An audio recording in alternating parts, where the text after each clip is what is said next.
이번 강의는 내신 대비 강좌입니다. 해당 지문은 녹을 때 은혜 또는 번역 녹을 때라고 하는 지문입니다. 자, 후민정음은혜, 소학은혜, 두시은혜, 녹을 때 은혜 전부 무엇이 붙는다? 은혜라는 말이 붙는다. 은혜가 무엇이지?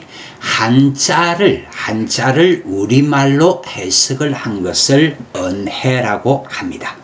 그럼 녹을 때라는 그 책은 원래가 중국 책인데 그 중국 책을 우리말로 번역을 했다. 녹을 때 은혜 이렇게 되어지는 겁니다.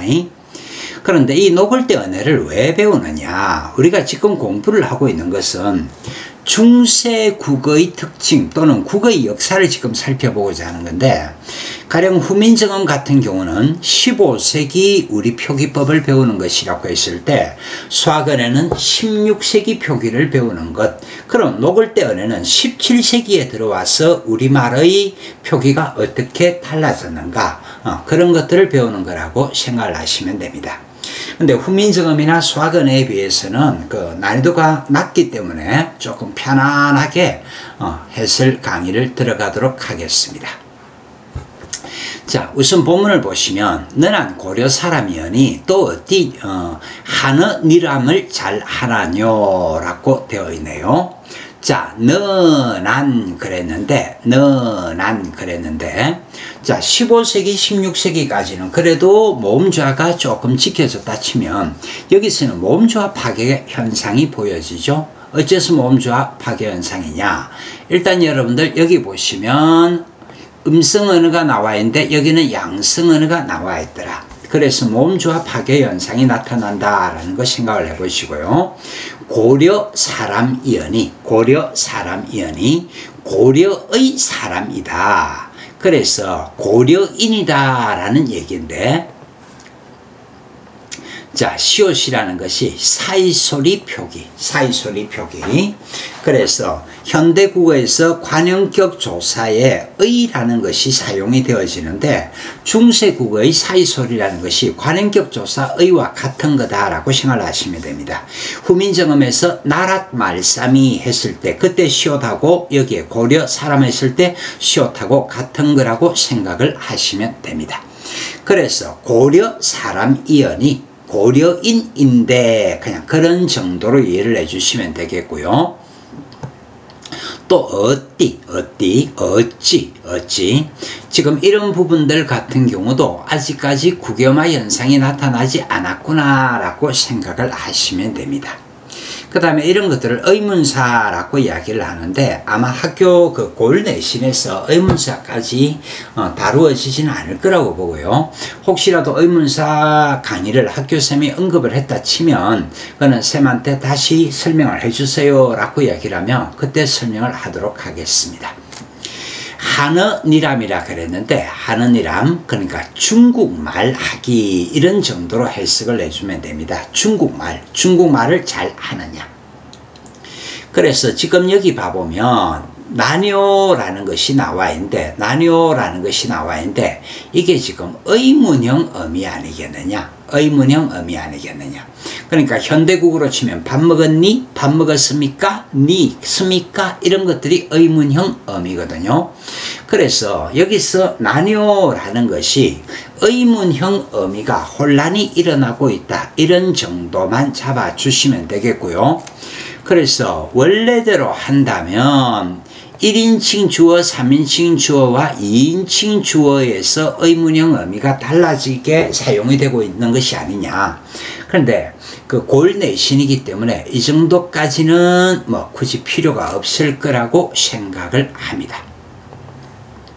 그래서 중세국어의 의문형 어미라는 것을 보면 가령 1, 3인칭 주어에는 의문사가 있는 설명 의문문에는 오 계열이 사용이 된다.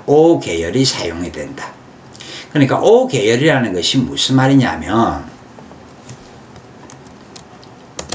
고 같은 것을 얘기를 합니다. 마찬가지로 아의 계열이라는 것은 대표적인 형태를 보면 가 그러니까 현대국어에서도 했는고 했는가 하는 말들 있겠죠. 했는고 했는가 하는 것들. 그러니까 끄트머리에 고나 가 같은 것이 붙는 것이 오 계열, 아의 계열이라고 이야기를 하는데 이 부분도 그냥 단순 암기 정도만 해주시면 되겠고요. 2인칭 주어에는 니은다 형태가 나온다라고 얘기를 했는데 이런 것들이 지금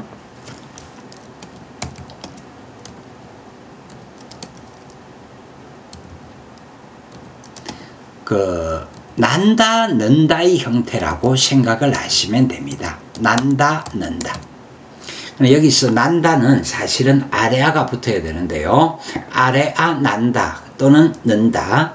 그래서 의문형 어미라는 것이 그냥 모의고사 수준까지 고려를 했을 때 난다, 는다 같은 경우는 모의고사에도 출제가 될 수가 있겠고 그 다음에 1, 3인칭 주어에 사용되는 오 계열, 아 계열 같은 경우는 아마도 골 내신에서 이 정도까지는 나오지 않을 거라고 선생님은 생각을 합니다. 그 다음 본문을 계속 보면 한 사람의 손대 글 배우니 이런 전차로 저기 한 말을 아노라 그랬습니다. 자, 여기 지금 한 사람 그냥 중국 사람이란 얘기야. 중국 사람, 중국의 사람. 여기 시옷은 역시 관행격 조사의 형태가 되겠고요.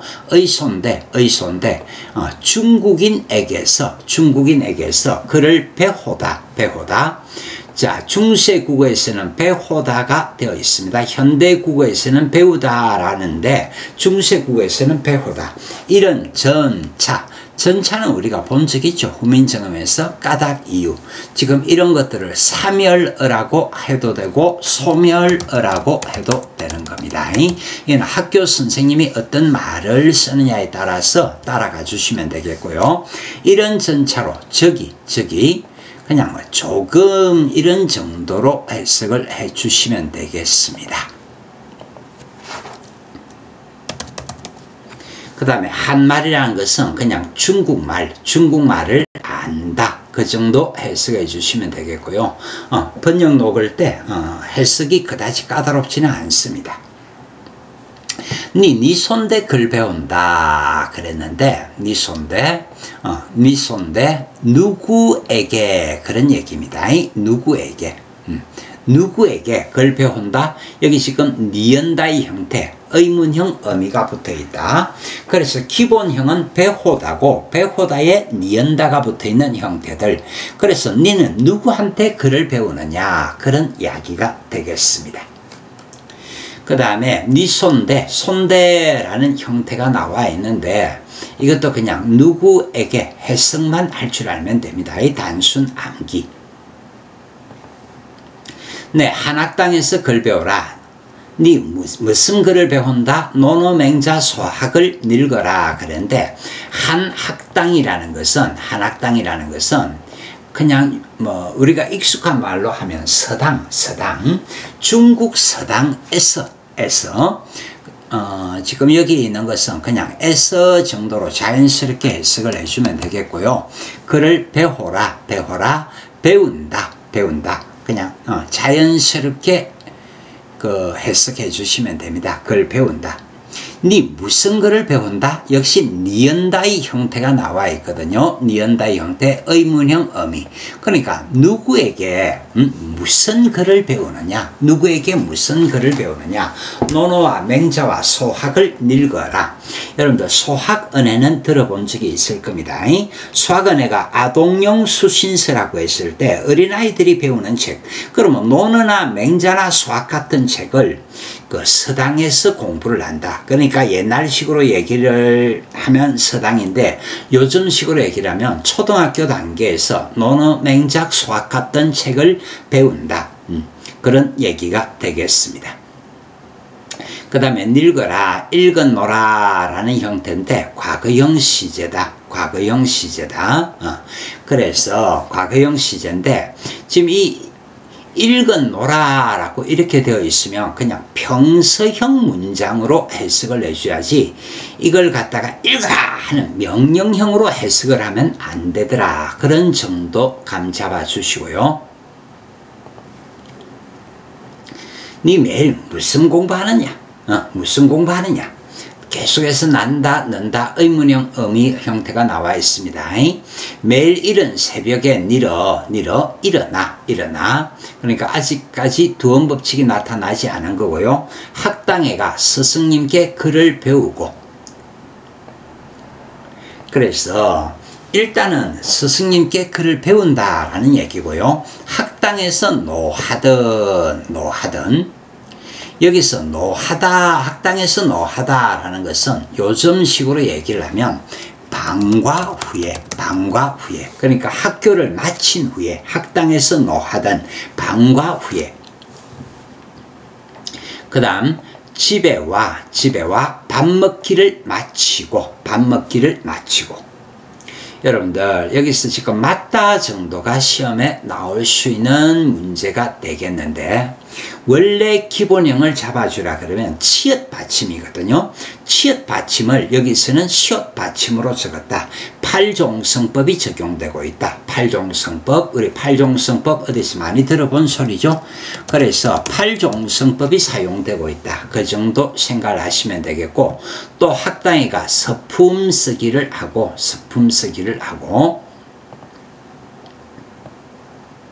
그래서 서품쓰기라는 것은 뭐냐 그러면 옛날에는 그 글자를 예쁘게 잘 적는 것도 중요한 거거든요. 글자를 예쁘게 잘 적는 거. 요즘은 그 서예라든지 이런 것들이 그 비중을 높게 취급하지는 않는데, 옛날에는 공부를 한다라는 것이 글을 반듯하게 예쁘게 적는 연습을 하는 거. 그러니까 서품쓰기라는 것은 그냥 서예, 글씨 쓰기 연습이라고 생각을 하시면 됩니다. 그 다음 서품쓰기 마치고 연구하기 하고, 자, 연구하기라는 것은 뭐냐 하면 한시작법이라고 생각을 하시면 됩니다. 한시작법. 여러분들, 한시작법이라는 것이 무슨 말이냐면, 우리가 그래도 익숙한 말을 이야기를 하면 기승전결이라는 말은 들어봤을 건데, 수함경미라는 것도 있거든요. 수함경미. 그래서 뭐 이런 기승전결이 어떻고 수함경미라는 것이 어떻고 이런 것들이 한시 구성 단계인데, 이런 한시 구성 단계를 배운다. 그러니까 그냥 시를 짓는 법을 배운다라고 정리하시면 됩니다. 연구하기 마치고 그럽기 하고. 자, 글을 읊는다라는 말이 무슨 말이냐면, 요즘은 우리가 공부를 할 때 눈으로 글자를 읽는 묵독을 하는데, 옛날에는 음독, 소리 내어서 글을 읽는 거거든요. 하늘 전 따지 하고 그 훈장님이 책을 읽으면 학생들은 똑같이 하늘 전 따지 따라서 읽는 거. 그래서 그 학당에서 배웠던 글들을 소리 내어서 읽어준다, 그런 얘기입니다. 그 다음에 그렇게 마치고 스승 앞이시여 글을 강하노라. 강하다 말은 자기가 배웠던 것을 그대로 암기를 해가지고 다시 그것을 입 바깥으로 표현을 한다. 그냥 그런 정도로 이해를 하시면 됩니다. 그래서 스승님께 하는 것은 그냥 스승님께 그냥 편하게 읽어주시면 되겠고요. 깨 하고 편하게 읽어주시면 되겠고, 서품쓰기, 글자 연습하는 거, 연구하기, 한시 짓는 거. 그 다음에 앞이시여 하는 것은 지금 여기 봐보면 비읍 받침이 있는데 여기 피읍이 또 나와 있거든요. 그래서 같은 음을 거듭 적기, 중철, 혼철 표기가 나와 있습니다. 중철, 혼철. 그 다음에 앞이셔 그랬는데, 지금 여기 보면 몸조합하게라는 말이 나와 있는데, 어쨌거나 후민정음 언해까지는 몸조화가 엄격하게 지켜진다 했을 때 소학언해에서 몸조화가 혼란스러워지는데, 여기 지금 아가 붙어 있으니 양성모음이니까 양성모음 아래 아가 붙어야 되는데, 의라는 음성모음이 붙어 있는 것이 아니냐. 그래서 몸조화 파괴 현상이 나타나고 있습니다. 무슨 글을 강하느뇨? 그러니까 앞에 나왔던 내용하고 연결시켜주면 스승님께 다시 가가지고 내가 읽었던 글들, 하늘 천 따지, 가마솥에 누룽지 했던 걸 그대로 스승님 앞에서 다시 흉내를 낸다. 그런 정도로 이해를 해주시면 되겠습니다. 그래서 배웠던 소학, 논어, 그 다음에 맹자를 다시 한번 읊어준다. 그런 정도. 자, 여러분들 번역 녹을 때 여러분들은 좀 힘들게 느껴질지 모르겠지만은 그 후민정음언해나 수학언해에 비해서 난도가 굉장히 낮기 때문에 오늘 강의는 편하게 이 정도로 마치겠습니다. 수고하셨습니다.